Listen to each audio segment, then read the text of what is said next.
Brandon K Show coming to you right now. Welcome back to the Brandon K Show. I'm your host, as always, Brandon K. This is a real show. I'm here in my real studio, and I was just watching yesterday's episode on conscious reprogramming, and I gotta say, I thought me and my guests Nick and Frank did such a great job getting the point across. I was trying to get across, which is about we always have control over our thoughts and there's always improvement we can be making, and we can always be improving. The mind is something that can be changed over time with work, with meditation. Please go watch that episode right now, the conscious reprogramming episode of my show that came out yesterday, because we said it best there. But today we're going to go in deeper with my co-host from yesterday, Mr. Nick. Yo. Hello. Thanks for having me, Brandon.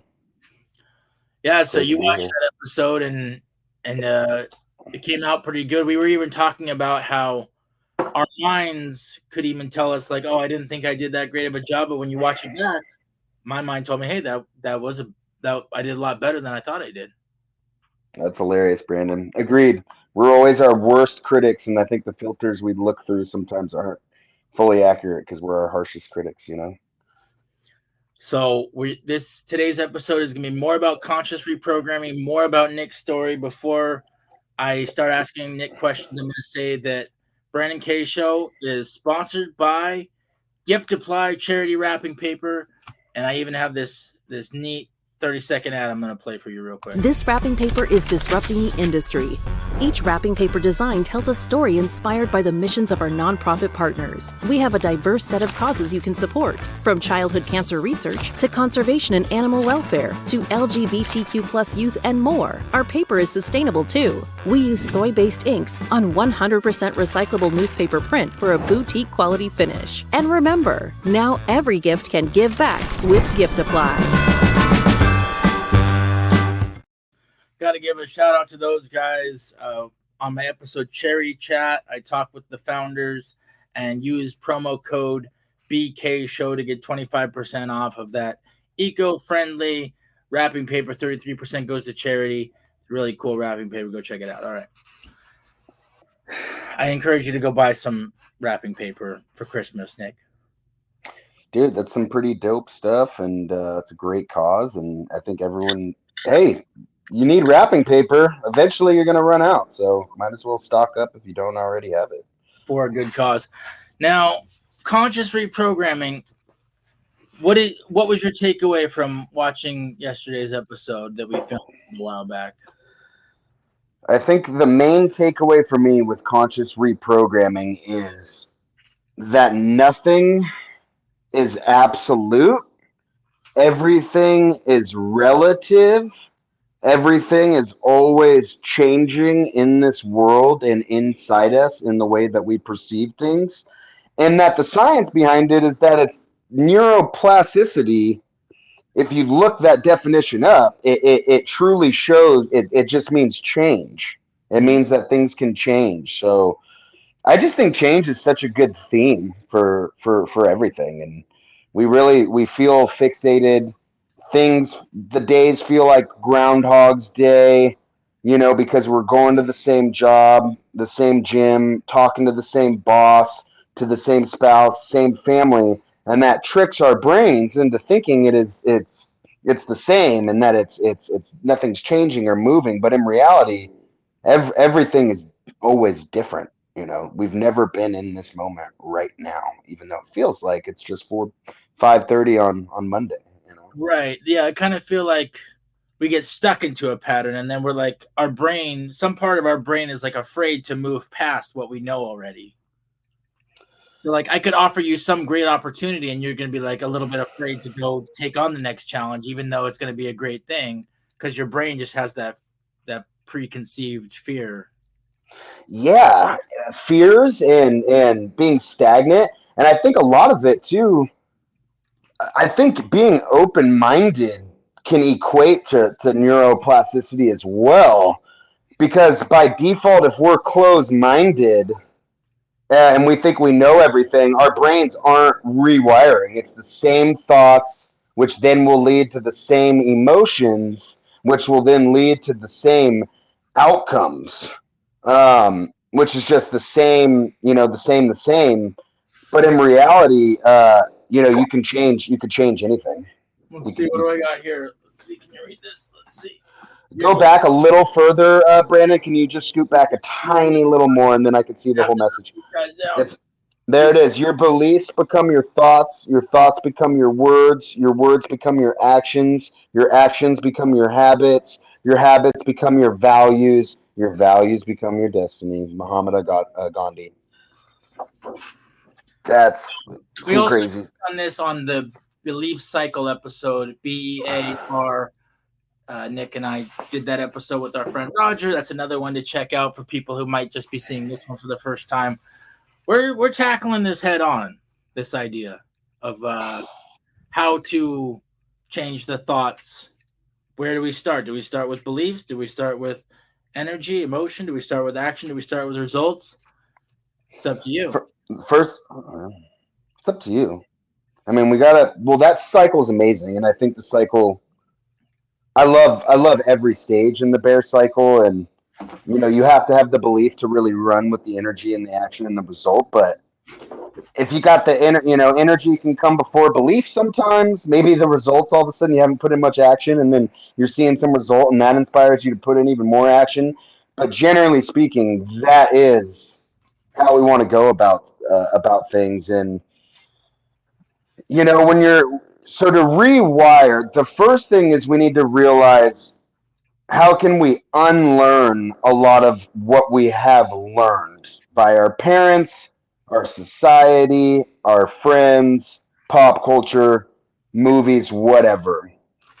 And a way for me to unlearn what I've learned, or at least to start to question things in more of an open-minded manner, like, is this the proper way to look at this thing? Am I being too narrow-minded, too opinionated? Am I not seeing all sides, enough perspectives of this? And what a great way to do that is to just slow everything down, and to slow our thoughts, to slow our outlook, and to kind of, how can we track, okay, maybe I'm saying this because actually deep down I have a fear about this situation, or maybe I'm saying this because deep down I'm greedy and I want to say it like this, or maybe there's some. If you can honestly sit there and ask yourself where something is coming from, I think that's also the beginning of rewiring, is truth, and getting closer to, why am I acting this way? Is this just a reaction? Or is this because, I've done some research and really thought about why I'm viewing this situation like this, and really getting to the depth of it. Meditation, and I've said this in the last episode, absolutely changed my entire life, and will continue to change my entire life. And I'm going to continue to do it every day. And imagine everything in your life moving so fast, and all of your thought patterns and all your reactions, and everything's reactive. It's defaulted. It's programmed in, and it just is firing really, really fast. And it's been firing that way for a really, really long time. And you're just gonna go about your day like that. Imagine being able to just slow all of your thoughts down, all of your opinions down, all of your judgment down, everything. Imagine being able to kind of question those things a little bit, like, right, why have I always been able to act like this, or why have I acted like this, or why have I perceived things like this? What meditation has done for me is it slowed my brain down tremendously, to where I can actually see, and I can have honest conversations with myself about why I'm viewing things like this, because it's not so fast. It's not. People are very reactive. For instance, like, I may say, hey Brandon, let's go to the gym. you may say no, because Yeah, very likely. maybe you tell me you're tired, or and this is an example. Yeah. But you may not even know that you're saying no because there's a fear behind it.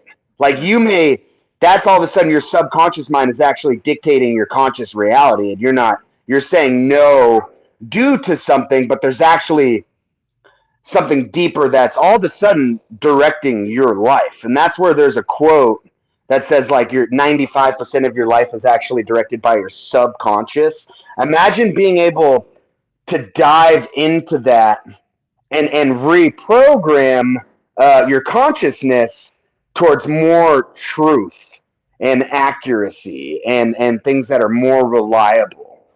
So you're making me think of something here, which is like yesterday I was at the gym and I I went there and all I really ended up doing was like going to the jacuzzi. But like I've been in a good flow where like every time I go, I'm working out, I'm lifting, I'm on the treadmill, whatever. I have the energy.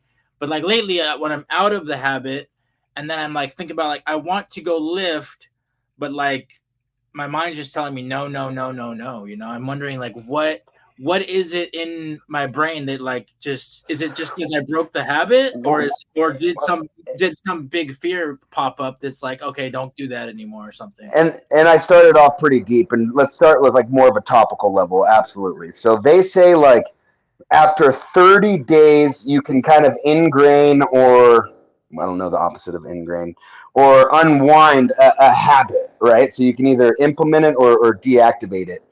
And the hardest phase of taking on something new or getting rid of something is, they say, that first 30 days. And some things are going to bind to receptors more potently, or maybe they react differently. But a general framework is 30 days. So the first thing we have to do is realize that I'm not going to want to go to the gym in the first 30 days. I'm not going to want to walk my dog, or read a book that could be helpful for me, or do something that's difficult for me that I'm not used to, right? Because we're not used to that pattern. We're uncomfortable. It requires contrary action, which means getting out of your comfort level and doing something until it becomes more comfortable. And they say after about 30 days of doing that regularly, and then I can imagine after 60, that level increases even more, and after 90, it ingrains even more. But essentially, you can rewire your patterns in your outlook on life as well, only through action. So literally, I somehow have like, I don't know how well I believe in that habit breaking thing, because like I've been able to break habits. Sure. And then as soon as you go back, you're back to just laziness again. If I stop going to the gym every day, it's like I'm out of the flow. And I think that 30-day is, again, it's like going to the gym compared to something else maybe different, like getting off alcohol or whatever. Deeply ingrained stuff. But like, question is that when I was watching the conscious reprogramming episode, I was feeling like we were more like talking from the hilltop, and like I want to go back to what it was like for Nick early on in life, and like where was your head at? Did you struggle with your negative thoughts like your whole life? For me, so I'll just be blunt about this. Yeah, let's start. Let me tell a bit about my story. So, I was always like a really social kid, really outgoing, had a bunch of different friend groups from a really young age. I was friends with the jockey, kind of popular, sporty kids. At the same time, I had a lot of friends that were like video game nerds, more introverted, didn't like sports. I loved hanging out with those kids as well. I hung out to some kids that maybe made poor decisions from a younger age. So really, I never neglected anybody. And were you an athlete? You were in. I did. I played football for about a year and a half. Not very good. But I was athletic overall, pretty coordinated. I started lifting a lot of weights in high school. I got kind of big and strong in high school and stuff like that, and was friends with all the athletic kids and stuff like that. But I was introduced to alcohol with that from a young age, and I started drinking very young, and all the signals everything pointed early at a young age that holy shit, this kid may have an issue with some alcohol. So He's the great. did you find working out first before alcohol?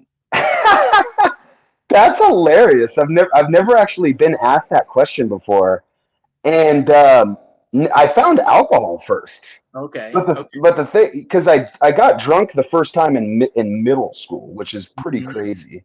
And I'm not going to say any names who I was with, but Yeah. my friend may see this podcast. Love you still, my man. No, but anyhow, got drunk really young in middle school, and then it's not like alcohol. I wasn't like frequently drinking throughout high school to the point where I needed it or I was craving it. It was just I couldn't stop once I put it in me. And those signs start. I know at my high school, like the jocks were kind of the drinkers. Like, was that Yeah, like the yeah, house parties and everything? yeah. Craziness. Somehow, already by freshman year, kids' parents were leaving for the weekend, and kids were throwing full blown 100-person kegers parties.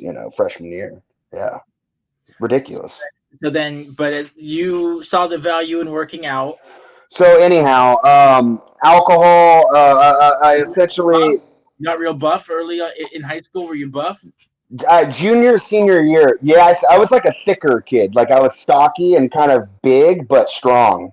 And Mm-hmm. I was obsessed with bench press. I remember just insanely obsessed with bench press.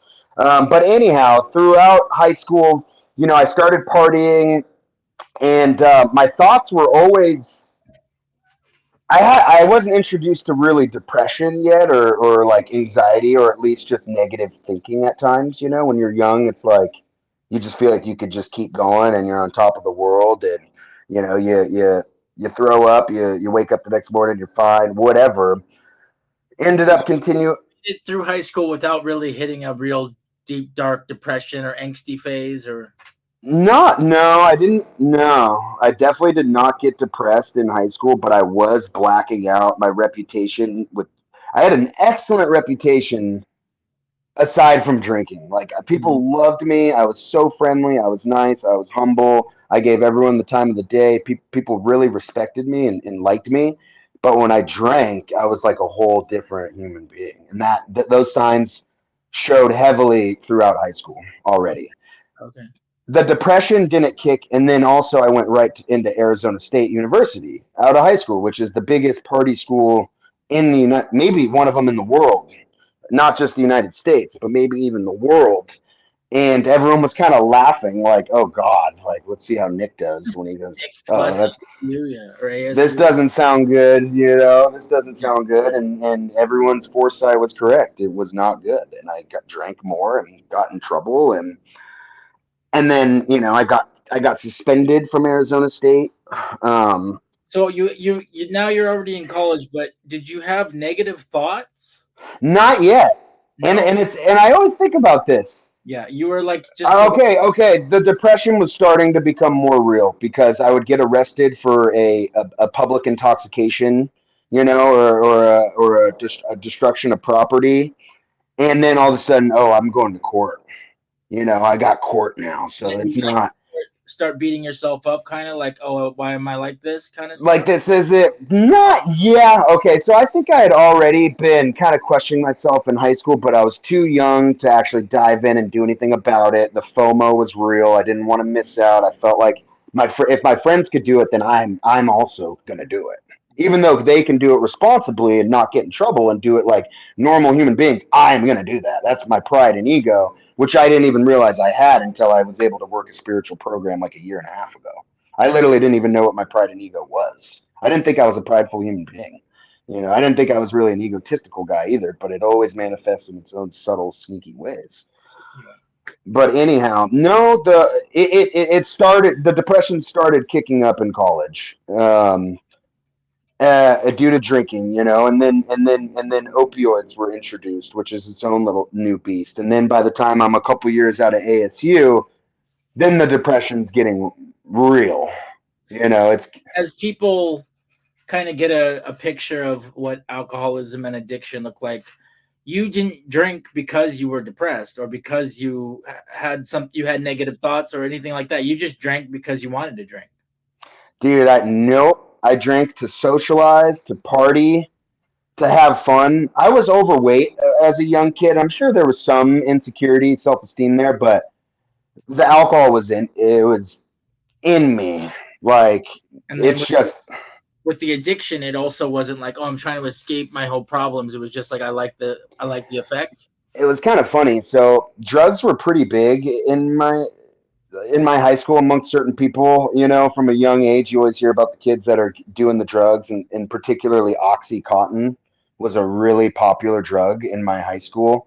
And we were aware of all the older kids doing it and stuff. And I remember I used to point fingers. I remember like, oh, I can't believe these people are doing OxyContin. You know, Mm-hmm. they're addicted to drugs. That's crazy. You know, their life, this and that. I'm never gonna do that. Blah blah blah. And then, sure enough, you know, I graduate from high school and I'm trying opioids. You know, I'm Right. trying for no reason really, aside from curiosity and They that I had already. they kind of found you. Like you didn't seek them out, right? No, it was. I mean, and again, you know, where at the beginning I said I was friends with everyone growing up, Yeah. from jockey kids to even nerdy kids that I talked to. I mean, what's the definition of a nerd anyhow? Mm-hmm. But smart kids that are actually super interesting to speak with nowadays. But and the troublemakers Mm-hmm. and the troublemakers, you know, and it came. I think that came from hanging with the troublemakers. Right. It's so interesting, you know, because it's interesting to just figure out how people find their different vices. So Yeah, yeah, they kind of. Yeah, they just kind of slowly ingrained with me. by the time you were at ASU, you were addicted to drugs already. So that's when my okay, weed was a thing from I started smoking weed really young age. I guess everyone that I grew up with was addicted to weed. We smoked a lot of weed, you know. Mm-hmm. But yes, so ASU my sophomore year, I found myself starting to do opioids like once a week. Then maybe twice a week. Sometimes, if I could get an extra $20, maybe a third. It didn't become daily at ASU, but I lived next to a guy who sold drugs, and it just it started picking up. Yeah, It yeah. started. I'm hearing that it wasn't really a reaction to your negative thinking or us trying to escape. You were just had drugs around you and you found them and you just got addicted to them. I just basically got addicted due to who I was surrounded. And I tried my first opioid right out of high school, and I remember trying it. And then I went to ASU, and I remember I was introduced to that same opioid randomly. My friend's roommate had them, and I was like, oh, I remember those. I was like, I remember that from high school. I tried that one Yeah, time, and yeah, then I was like, oh, you sell those? yeah, Yeah, all right. Let's try more. yeah. And that's kind of how that, and then it just continued to progress, and obviously alcohol as well the whole time, and by the How time, far we can fast forward here, but like then you were in your addiction for many years. so then I came home from ASU, and yeah, the opioids were just bad. It got really bad. It progressed to daily. It progressed to really running around trying to make sure I could get my fix and things like that, Did and then depression and negative thinking start to? oh my God, now the negative thinking is becoming real. So I would say by 2016, 2017, the happy Nick. Give us a reference of like how old you were because you were out of college. So You know what your so college. so I was out, and by the way, I did graduate from college, and in addiction, kind of crazy, in active addiction. But anyhow, so by 2016, I'm about 22 or 23 years old. So I'm still I felt old at the time, right? And then I look back now that I'm 30, and I'm like, my God, You're it's still, crazy how skewed my life was at still that time. young. Now, I'm still. oh, It's just how you look. It's all perspective. We think we're old when we're 21 or 18 or whatever, you know. that's true. You always feel like you're older. And no, now that I've read books and studied and put some things in perspective, I'm finally aware that, oh yeah, this is just the beginning. So you got out of you graduated and then like you were in your addiction and I don't know what consequences you want to talk about here, but like you started to face consequences and then that's when you start to get depressed and like negative thinking and starting to beat yourself up, or Totally, absolutely, yeah. Consequences. I think there was legal consequences, neurological consequences from the actual substances I was putting in, physical withdrawal consequences. So oh yeah, by it now, literally changed your brain. Like the drugs and alcohol probably changed your healthy brain.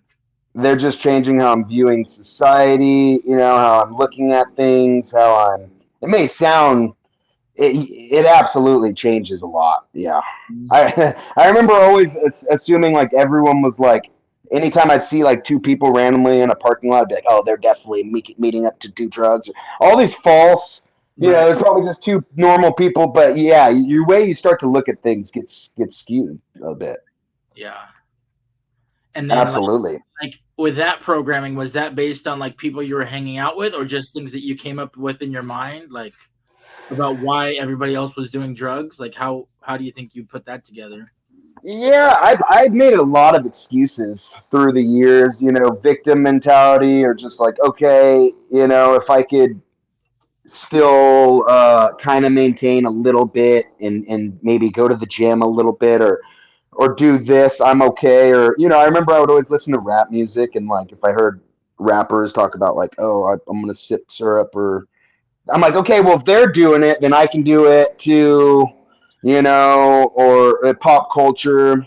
It seems like that, like if you were seeing that other people were doing drugs, you were judging that they were doing drugs, or prejudging, even if they weren't. Like that was just a reflection of yourself. Like, oh, they're like me, kind of like that. Dude, that's hilarious. Yeah. And like false readings. Right. False Like, readings. oh, all these people are on drugs just because you were in that space. Yeah. Yeah. Yeah. And then imagine how that would manifest in other areas. Just and then, you know, so my depression, I don't think I maybe had a little ADD growing up and stuff like that, but my depression and anxiety and everything that I dealt with was substance induced. I know for a fact. It was I mean, from results of I can open up about my challenges too. Is that I I got hit with a huge wave of like depression in high school, and I kind of changed inwardly. I was just this depressed person who would then be looking for drugs after that.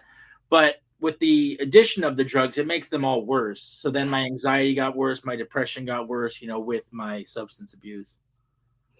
absolutely. It feels like it's gonna like be the answer to the problem in the moment, and like, oh, I don't have to feel sad or, but who is it gonna? It's just gonna times it tenfold. It'll times it like infinite. It just keeps timesing it more until you stop and change things. Yeah. It, So, but you on your journey, like you tried to get sober a couple times. yeah, and this is alcohol and opioids, so they were both. Well, okay, it's kind of funny too. So keep in mind, I blacked out for the first time ever when I was like 14 years old, and I blacked out in high school and college, and then once 2000, when I came home from ASU, the party time, I wasn't at the fraternity parties doing the kegers anymore. I had FOMO, so now I could really hone in on my opioids, right? Like I could just go to my classes and then really do my opioid addiction. So with that, I kind of forgot about drinking, right? I'm not no, I'm not an alcoholic. Like Right. Right. no, I have problem with opioids. Yeah. I can drink. So let's bring back the alcohol. Yeah. And did that not go well, right? Yeah. And It did you quit the opioids, or you just did the alcohol and the opioids? it was on and off. There was sometimes there was time I had gotten on Suboxone maintenance at one point, so I was able to really tone down my using, even though it wasn't fully out of the way. It wasn't a daily occurrence. Maybe it became a weekly occurrence, once a week. Weird little thing. So, but I never had it fully licked. I would always like after. Sometimes I'd maybe do it a lot in a couple weeks. Sometimes it'd be once a month. But it was really bad, my opioid addiction, a daily thing in the mid 2010s. So from 2014 to 2017, Mm-hmm. was a daily thing. And then after that, it was still there, but it was calmed down dramatic quite a bit. But so I would, and I always thought I was one or the other. Like I was either an addict, I wasn't an alcoholic, I'm an opioid guy, and vice versa. And it took me a long time to accept both. And yeah, the first time I came on into AA was like 2000. I'm gonna say it. I am a member of Alcoholics Anonymous, and I work the 12-step programs, and I'm a very proud member of it. And it's changed my life entirely and how I view things, and I'm the happiest I've ever been, and I can genuinely and honestly say that. But yeah, it's I'm trying to think what was I saying, Brandon, before that? You found your first program of yeah. That's what it was. 2014, like court ordered, you Yeah. know. Yeah. So I remember I came.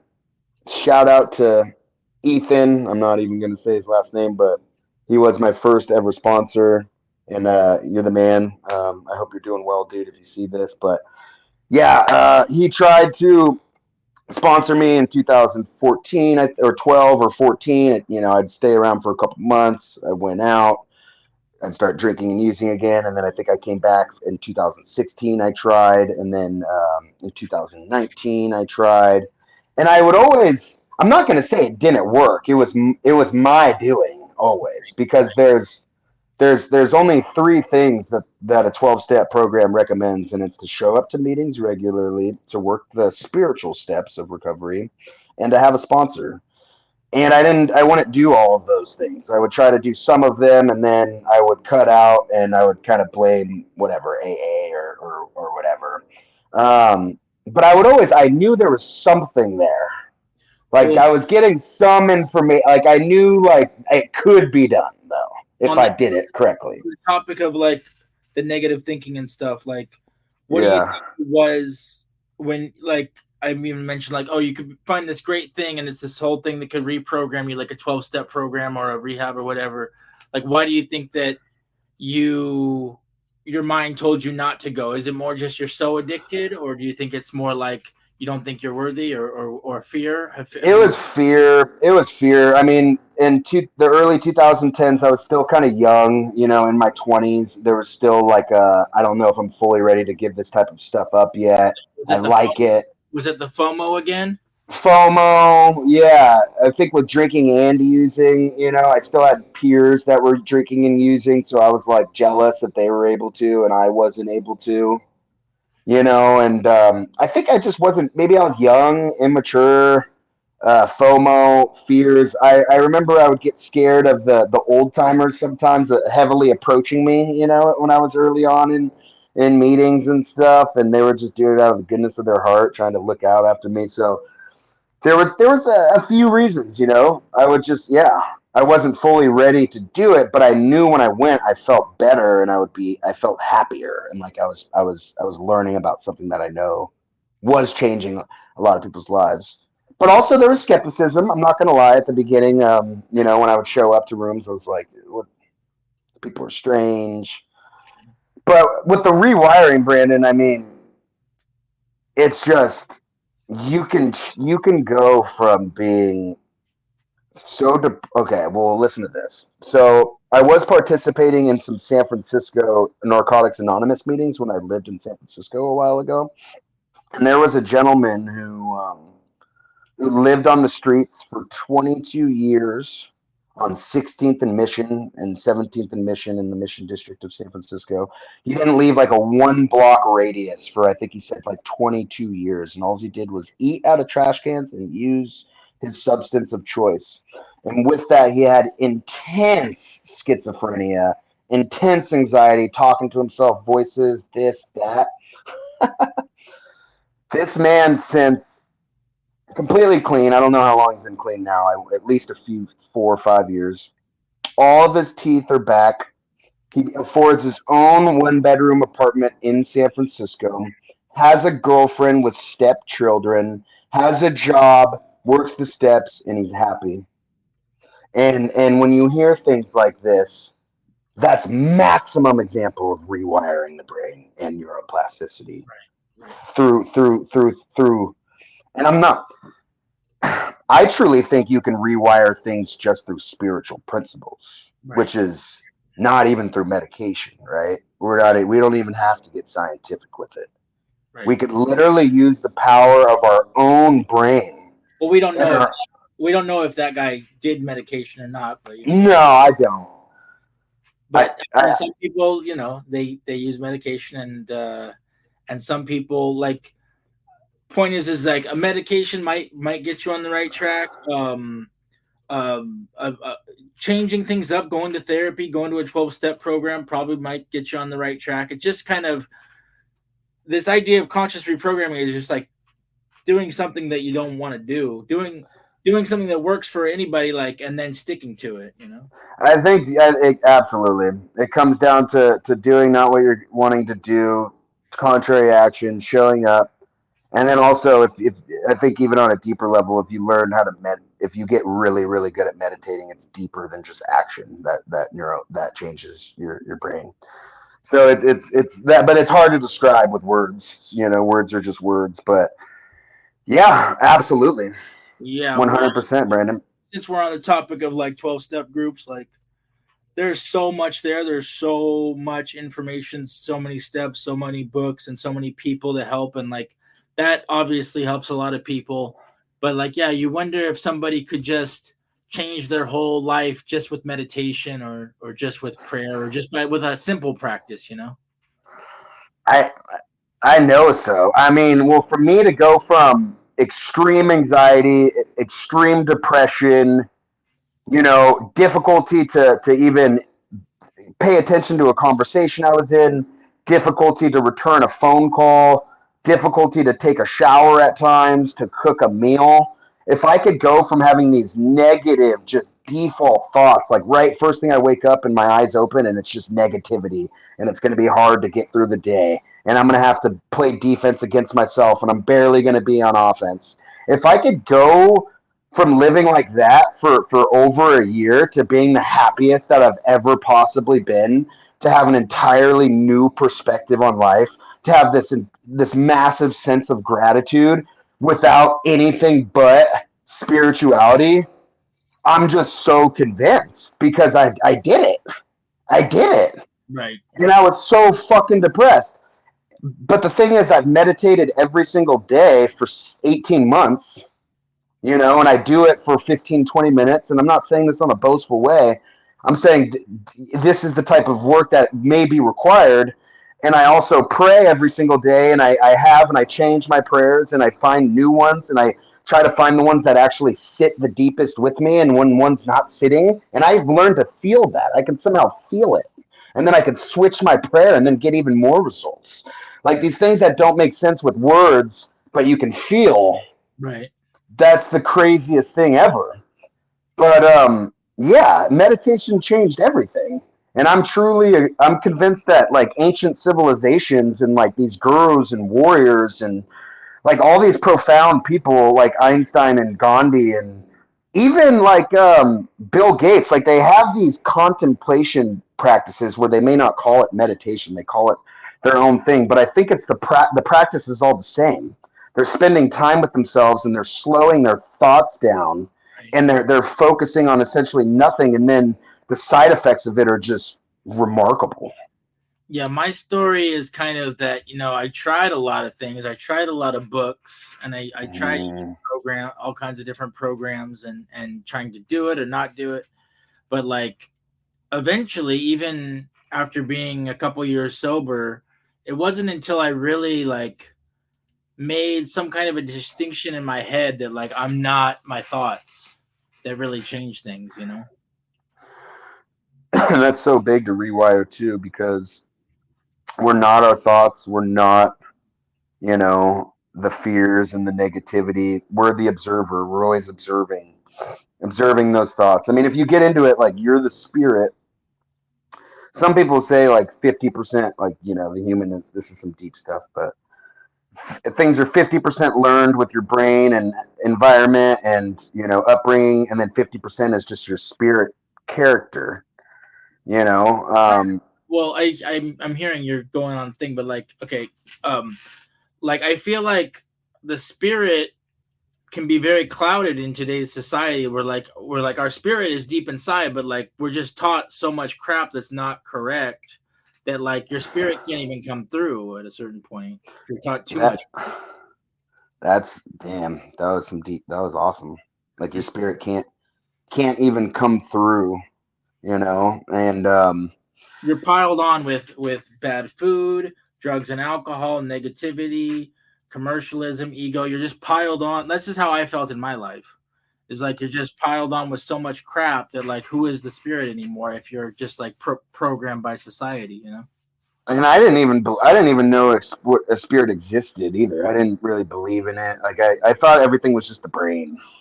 The brain, the brain, the brain. Which it kind of, the brain's a lot of power, but Even to talk from that perspective, when I say spirit, like I mean like the truth, like I mean like yeah, deep principles like love and kindness, like even because I don't want to scare people away who don't believe in spirituality, but when I say sure. spirituality I mean like truth and kindness and love, and it's like even that is just like pushed down deep down inside, and it's like no, you have to chase money, you have to chase girls and drugs, and it's like that's how my life kind of looked. I read a book that said like society worldwide made that shift in like the 1600s. I don't know how accurate this is, but the worldwide society went from being more of like a curiosity, philosophical society of religion, philosophy, science, astrology, astronomy, I guess whatever they called it in that era, one or the other. And it was all kind of about what is this, and then in the 1600s it shifted towards you know consume. We have to make money and work, and now it's let's fuck screw the curiosity of while we're here. Like we have to survive and maintain. So it's just the way that society's been and how it will be. And I know the United States is more so than a lot of other countries as well. But it's hard to hone in on that when we're so busy and that's our programming. Our programming is just to go, make money, move quick, That's part of it. consume. There's no time to sit around and ponder things for the No, like you shouldn't research philosophy. You shouldn't figure out why you're here. You shouldn't figure out what different wild animals do in different ecosystems and plant lives and herbs. And no, just go work for somebody. or you even know we're at a point in our society where people, you don't even chase what you want to do, you just chase what's going to make you the most money. Like they don't ask like what do you want to do, like I mean for me I want to be an artist, it's like oh well that's probably not going to make you much money, like you want to go find something to fall back on. It's pretty cool. I actually went to I'm not necessarily religious, but I attended a service with my friend on Sunday who's Christian. And the pastor, I believe it was the pastor, he had a really cool, I really resonated with this. He said, like, when we meet people in public in American society, the first introduction we have is like, what do you do? Right, And rather than like, who are you? right. And he was explaining how in Europe it's like, well, I'm a pianist, I'm a violinist, I eat cheese, I work out, Yeah. and here it's like I'm an accountant. Yeah, Um, I've always struggled with that, like because that is kind of the first thing girls ask or the first thing family asks or whatever is like oh who are you, what do you do, not, I mean more like what where do you work, and then but I mean like now I get to say like, oh, I work on my podcast, and that's like opens up a whole world of like I'm a creative person who likes to talk to other people. So I mean, and I don't even think we can't even blame everyone either because that's just how they were taught, and then those people that were taught, and then those people that were taught, and supposedly it's been like that since the 1600s, I guess, and that's just from one book that I've read. So who knows how accurate that is? It could be longer. I don't know. I still would ask somebody that question like, oh, where do you do? Because like Yeah. just getting to know them, and that's I guess that's how I'm programmed to just try to get to know somebody because it's just such a big part of our lives what we do. But I mean, I guess what's more important is who we are, what we enjoy in life. And I guess what we do too, that doesn't necessarily have to mean work. It could be like you do other things, but I guess that's just where we default to we just assume it's work based, which that's Exactly. most people's intention is to find out where you work probably. Yeah, no, so that's an interesting conversation right there, but um we'll go on. No, I was just gonna say, Brandon, like, well, first of all, it's been a great chat, and I hope I don't veer off on topics too much. Sometimes I get passionate about certain things, and I'm not against medication at all, by the way. I've been on medication. I've been on multiple medications that actually saved my life. They really did. And I'm not saying anything against doctors or this or that. I'm just saying that something as simple as quieting your mind over extended periods of time consistently and then having a faith in whatever created all of this, it can shift things inside. And then also a thing with conscious reprogramming is I'm just saying that whatever views you have and opinions and judgments and resentments, not, it's only fixed if you want to make it fixed, but you can truly change your views and your outlook, and you can change anything. Your brain is a lot of liquid, it's very, it can move. It's yeah.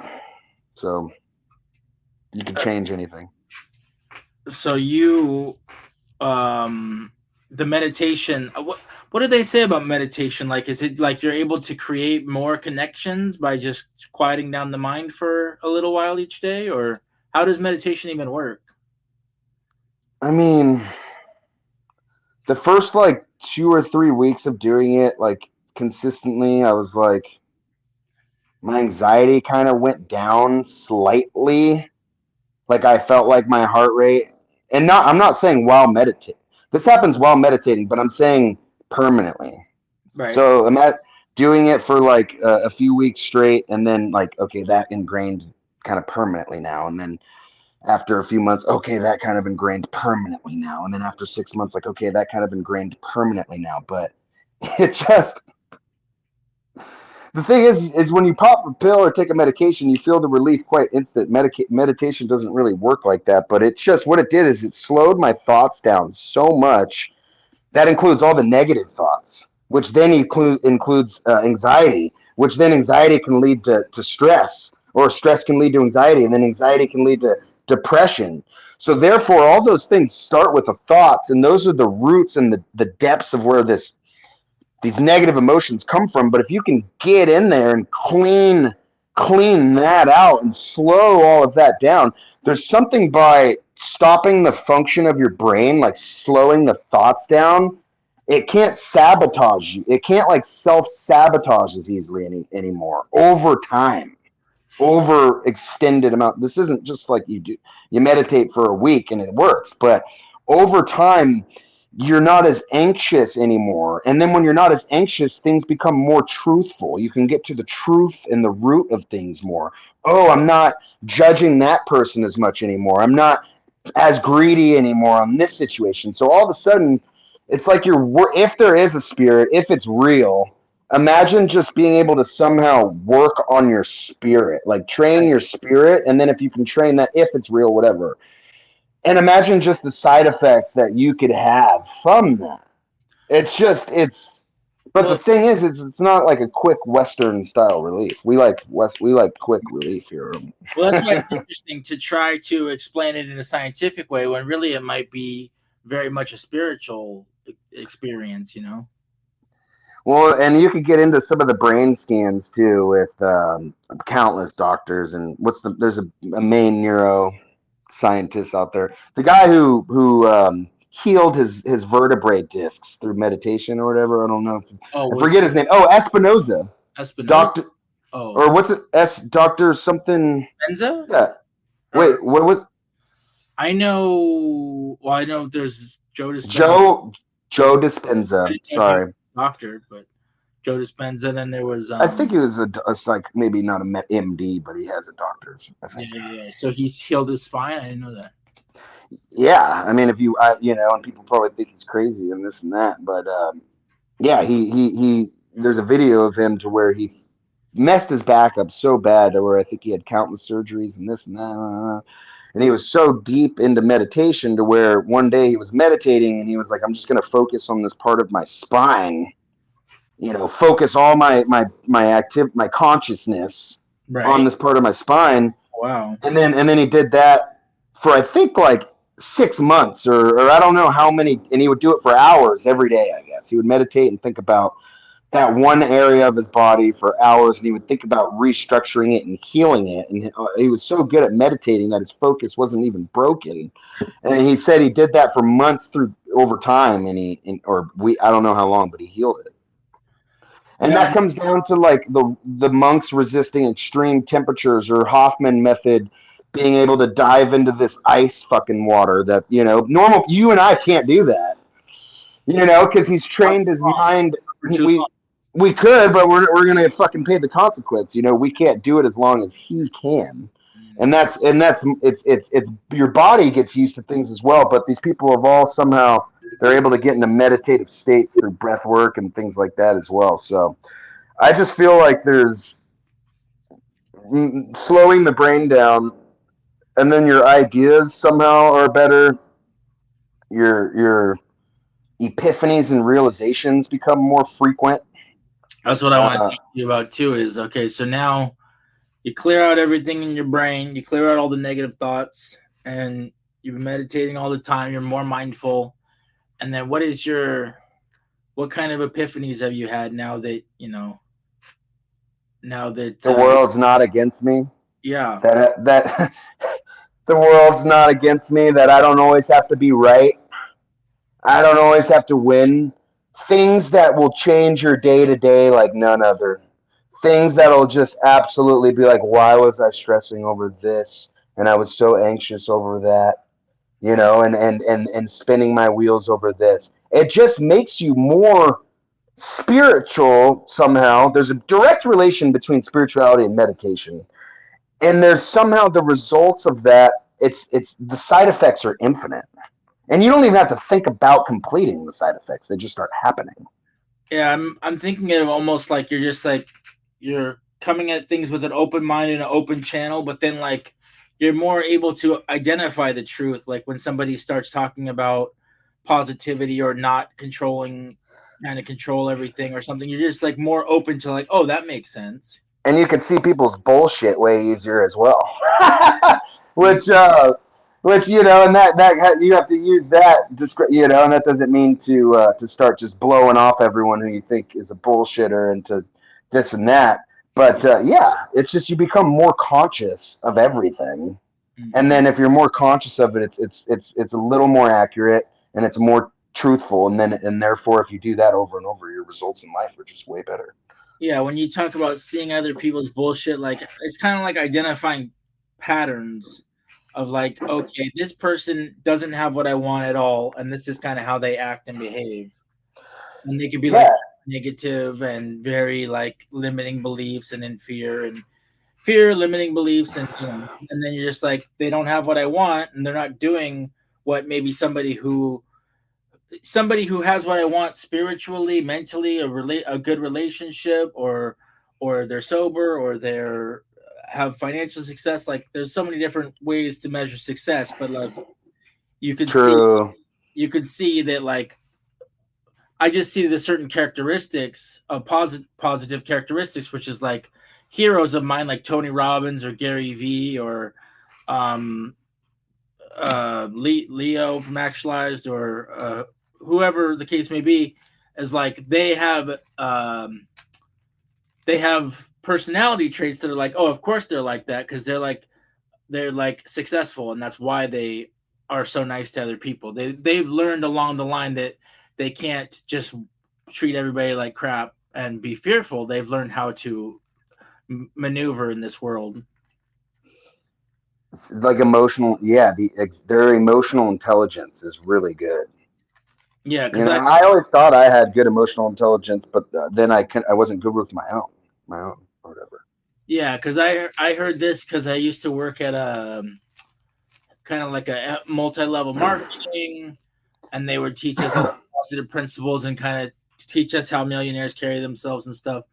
But a health company, but it was like they started to point out these patterns to me, which are like a successful person, a millionaire genuinely goes into a room and kind of says hi to everybody and treats everybody well in the room.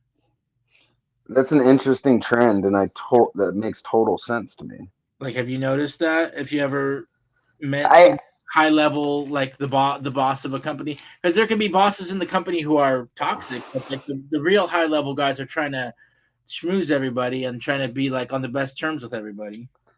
Dude, I have a great example of this, and I've worked when I worked in the tech industry as a recruiter for a while. There was so many examples of everyone would be like, "Dude, the VP's coming in," or like the director of engineering, or director of recruitment, or director of product development, data science. I don't know. All these rumors and whatever people be freaking about. And every time I would meet someone at a high level in my company, I was always like, "Dude, they're so much easier to engage with and speak with, and they seem so friendly and nice and personable. Why was everyone so scared?" And then I think about it, it's like, well, to get to a position of that stature, I think people have to like you, you know? They know, they've learned like some spiritual truths. Generally, I mean, there could be some like people who just like crawled the way to the top and stepped on people to get there. But my point That is, happens too. It does happen too. my point is that the people up there, they at least know how to act like, they care about everybody. And I think that some of them genuinely do just help people all day long. And they know that that's the way to wealth, is to just be helping people all the way through. I think it'll pay off massive dividends at some point or another. That was like Absolutely. a Jim Rohn thing too, was he's like, a millionaire isn't, the reason he has money is because he helped a million people. He sold his product to a million people. That's why he's a millionaire. That's so true. If you're literally just solving problems and genuinely trying to help people with the intention, it's always like, what is your intention? I think it'll pay off in the end. If your goal is, yeah, if that's a goal of yours, 100%. So, if these, if I can just throw this out there, and Nick can find examples in his life, like, I think these are truths where people at high levels who are successful, they generally have certain traits. I think so. I think they have certain traits. And I think a lot of them is, don't let the fear talk you out of things, talking to dial that number or send that email or post that link to share your product. Or I think they're fearless go-getters, true hustlers. But there are True some, hustlers. I feel like there has to be sociopaths up there too, who are kind of like, they just do, they kind of just act like they're nice to everybody, but really they're like, they just do it for themselves. Like, I feel like that happens too. Dude, and they're out there, and even those people who have a lot super wealthy and rich, dude, I feel like the earth and the universe, if you're a true sociopath, dude, behind closed doors when no one's seeing you, they're not happy. There's no way. There's absolutely no way. They may appear like it, but at home, behind the doors, when they're alone, be, they're miserable. They're miserable people, Right. and they don't know how to. Certain personality trait, which would be always needing to be climbing up the chain and just like always be needing to be the best. And, I've talked to people who talk about certain bosses who are like always just comparing themselves to everybody else, and like so in the competitive spirit that they couldn't be happy because they're always just judging themselves versus another person. Dude, yeah. And I think people who get far and accomplish things they want to do, or they're hard on themselves, but it can become a fault, and it can be too much, and it becomes a negative rather than a positive. And that's what happened to me, is where I'd be so hard on myself with just my working or my martial arts or even my meditating and stuff. At one point, it was a fault to where I was aggressive to make sure I meditated and prayed. Right. Anything can become a fault, For true happiness, we're talking about not just like getting to the top, like Michael Jordan or something, but like for true happiness is like perfectionism. I feel is not going to make you truly happy. No, at the core, true happiness, no, it won't. Because being truly being perfect, or truly being the most highly skilled, most intelligent person, like, isn't possible. You're always gonna. I thought about this week, is there's always highs and lows, and that's what's fun. That's what's fun about life, especially once you realize it. Who is it that said like life's a ride, life's a roller coaster? But it's like, as long as you know that, like, okay, right now it's a high, and like tomorrow might literally be a low again, and then the next day would be a high and then a low, then it's like you are then prepared to handle life's challenges.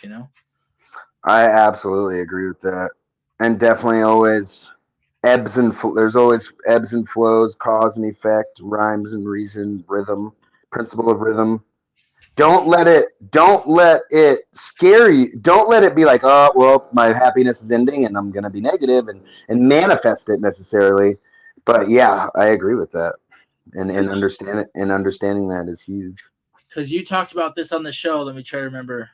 It was about not believing your emotions when you're deep in your emotions, because like that's how it's gonna feel. Like right now, it's like I shot a bunch of podcasts today, and I'm like, oh, I enjoy what I'm doing, and hopefully these get some views. Maybe I'll get 100 views. Maybe I'll get 1,000 views, and I'll be like, oh, this is so great.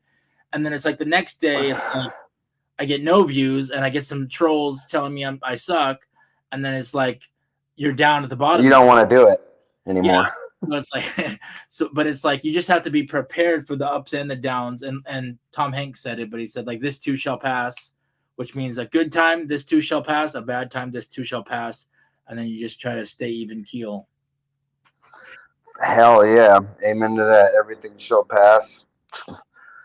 Keep expectations out of it as much as you can. Like my martial arts coach, I was asking him for words of wisdom, and he just said, don't have expectations with it like anything. Just come in with a clean, neutral slate. Right. And if you could truly accept that, then you can never be disappointed. Yeah, my cousin just sent me one about Will Ferrell, a video about Will Ferrell, which was like he was in a conversation with his dad, and then his dad was saying like, oh, you have your degree, your college degree to kind of like fall back on. So just go out there and have a good time. It was kind of like along those lines. But it's like as soon as he could just say like I'm going out there to have a good time and like I don't need this, then he just went out there and had a good time, did whatever the hell he wanted. I love that. Yeah. Yeah, dude, just find purpose, passion. I'm trying this entrepreneurial thing right now too. I'm going for the Etsy shop. I'm gonna do some other side gigs. I'm doing some transcribing here and this there, but I want to try to do it on my own, man, and at least give it a go. This is kind of just like a mindset thing, but it's like because when you're running a business or when I have my podcast and I'm like, if I ever wanted to be profitable or something, it's like, what am I trying to say? It's like, give me a second. Let me pause this for a second. You're good. Take your time, my good sir. It's like, imagine this is like an abundant mindset, which is like, whether I succeed or fail, it's not going to be the end of me. I love it. And then with that mindset, now I'm better able to go out there because now the fear can be eliminated. And then it's because you're not going to get anything from just like this fearful place. Yeah, fear, dude. Yeah. If you just throw that all to the wayside, because it could creep in such minor things as like there's big fear, but then there's small fears that dictate our day that we're not realizing are dictating our days. And if you can become aware of those. Yeah, because I was selling stuff too over the weekend, and it's kind of like, oh, this kind of person didn't buy, or this kind of item didn't sell, and then that's gonna like affect my whole strategy. But it's like you just got to do your strategy no matter what. You gotta just put everything out there, and just say hope that someone's gonna like what you put out there. Dude, I like that, man. Can't get the cold feet, analysis paralysis, whatever. And yeah, I was feeling that too. Like even with our Etsy shop, our sales slow down for like 5 days, and I'm like all of a sudden getting extremely neurotic. Should we do this, do that, lower the hatches, change that? Yeah. Like, what do you think for a strategy? Like, would it be just like put more stuff up, like, or like, what would the strategy be? Be patient, or what do you think? Oh, in particular, well, I think Wait, what do you mean for products on Etsy, or Yeah. For you're starting an online business, you're selling stuff online, and then you're like, okay, stuff's not selling. Does that mean you just got to be patient? Does it mean you have to adjust your strategy? Does it mean you have to post more, or what does it mean? We have a few. Okay, I wish I had could spend a lot of money on more inventory because then I would just make the shop complete or more complete. You don't want to spend too much money on inventory and then all of a sudden you don't sell anything and you have all this shit. But yeah, it would be nice to have a legit store where people could actually browse different items, and actually have rather than just shoving makeup, So it would be nice to, and we definitely will, and that's our goal. But we don't want to have too much inventory on our hands either, you know. So other than that, you posted everything you have it posted, right? Pretty much, yeah, and yeah. And then now it's just kind of be patient, right? You take the patient, and there's ways you could, you know, there's little things that you can kind of do barely that who knows if they really make a difference or not. Like SEO keywords, you know, there's this app that I just got where it analyzes my Etsy page and it gives me a grade on how good the whole page is, and then it tells me how to. I was like, ooh, that's kind of cool. It's called it's what was it called? Toof or wait, yeah, Toof.ai, TOOF, like Toof. I Yeah, don't really get it, but it feels like it's like the research and strategizing phase, which is like now you're going to improve what you have up and like you're going to get it into SEO and you're going to figure out what people do that are successful, what they do. that's basically. Sorry, I didn't mean to interrupt you. No, that's all. Yeah, researching, dude, totally. Like playing with prices, raising them, lowering them, you know, changing this description, figuring out our suppliers, who's going to give us the best product, you know, which actually we just found an in-person supplier down the way who's kind of hidden. I'm like, ooh, Oh, cool. We could actually go into their warehouse and look at the makeup. But yeah. yeah, so things like that, dude, and it all eventually will add up and you know, hopefully make a difference for sure. Yeah, and I'm kind of researching like, okay, should I post shorts? Should I post clips? And like, should I do it like you kind of just have to do it all the different platforms. But I think it's kind of a lot about just getting your name out there. And then I think once people can find you, then it's like then that's success right there. Is once people can find you and they want what you have. dude, that's the thing. That's what we want. That's definitely what we want. It's like people searching for you, you know. So, To find you. We so tried to put stuff on the TikTok shop, but they have some serious checks and balances to get your product on there. But we'll hopefully we'll get it on there. yeah, you get on TikTok Shop and make videos. And is that part of it? TikTok Shop is you got to make videos and show your product and stuff. You have to link it to an account for sure, and then they want the LLC. They want more than that too. They wanted even proof of like if you are reselling things. They wanted the like your trade that you have a trademark for your logo maybe. So all these things like crazy things that Amazon and other platforms didn't ask for. But Oh wow, yeah, that is a lot. yeah, it's interesting how they So do it. But apparently people are selling stuff on that. But yeah, with that we'll be that making makes sense though, videos. because like I could just take all your logo and just like set up a shop and it like could just not be legit at all. So Yeah, that's true. they're That probably is true. they're just trying to fight against thieves and stuff. But have you heard TikTok might be shutting down?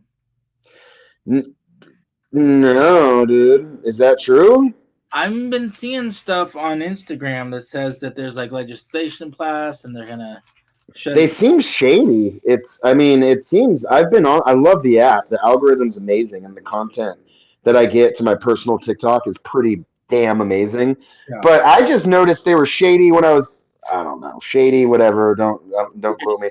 Just weird questions when I was trying to authorize the seller account compared to eBay, Walmart, Amazon, and Etsy. I was like, some of these questions are they rose and the company seems a little. I have questions about the company as well. Um, uh, so there's let's see, House to move ahead with bill targeting TikTok. So they're working on trying to they're trying to shut it down because it's all based out of China and everything. And they tried to shut it down 3 years ago, but then a company came in, and so we're kind of like in control of our data better now. Where like America has a certain office here, and then like main companies in TikTok. I mean, in China, the main TikTok office is still in China. Anyways, I don't know a lot about it, but point is that TikTok has been in the news, and but in the meantime, as we wrap this up, you can find Nick's merchandise. Where can they find it at? oh, dude, hell yeah! Please, we have mystery makeup boxes for men, women, he, they, she. It doesn't matter if you like makeup, get it. It's value based, so you're gonna get it for cheaper if you were to go to like TJ Maxx or Marshalls. But you can find us on basically Happy Picks by Mia. Happy Picks, which is two different words by Mia. Search that on Etsy, and you will find us on there. And we have mystery makeup boxes, 5 different sizes. 4 different sizes currently. I'll get the link for the YouTube. I'll put the Oh, link. that'd be. You have a website or a shop? We don't have a personal website quite yet. It's just our Etsy website, but more to be coming on a personal website as well. All right, I'll put that down there, and then you can go find Nick at Cactus to Clouds 93. Yeah, and then my personal TikTok account is Cactus 2 Clouds 93. One word, only one O in the two. Hold on. I can type. I'm gonna make this as you talk. Cactus TO Clouds. Yep. Let's see. There it is. Nice. You see it on the bottom?